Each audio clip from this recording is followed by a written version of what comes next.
Well, thank you all for being here to discuss the core national security challenge we're facing, the American people are facing, and our economy is facing, the cybersecurity.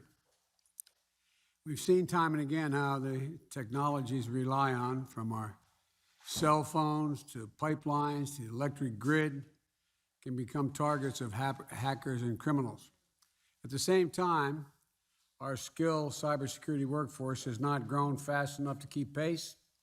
We're about, the estimates many of you have given us, and we concluded are on our own, about 500,000 cybersecurity jobs remain unfilled. That's a challenge, but it also is a real opportunity. And I've made this a priority for my administration from the outset.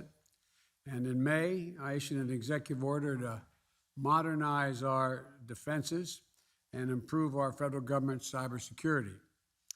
Because of that order, government will only buy tech products that meet certain cybersecurity standards, which will have a ripple effect across the software industry, in our view, ultimately improving security for all Americans.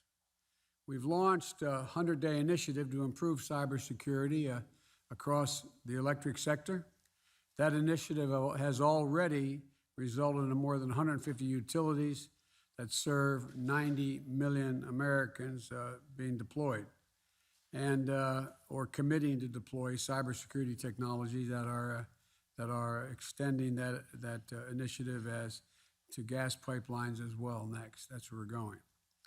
And because the cybersecurity is a global issue, we've also rallied G7 countries to hold nations who harbor ransomware criminals accountable. And I might add, I had a summit with Vladimir Putin and made it clear to him that we expected him to hold them accountable as well, because they know where they are and who they are. But that's another issue we will not be discussing so much today. We updated NATO's cyber policy for the first time in 7 years.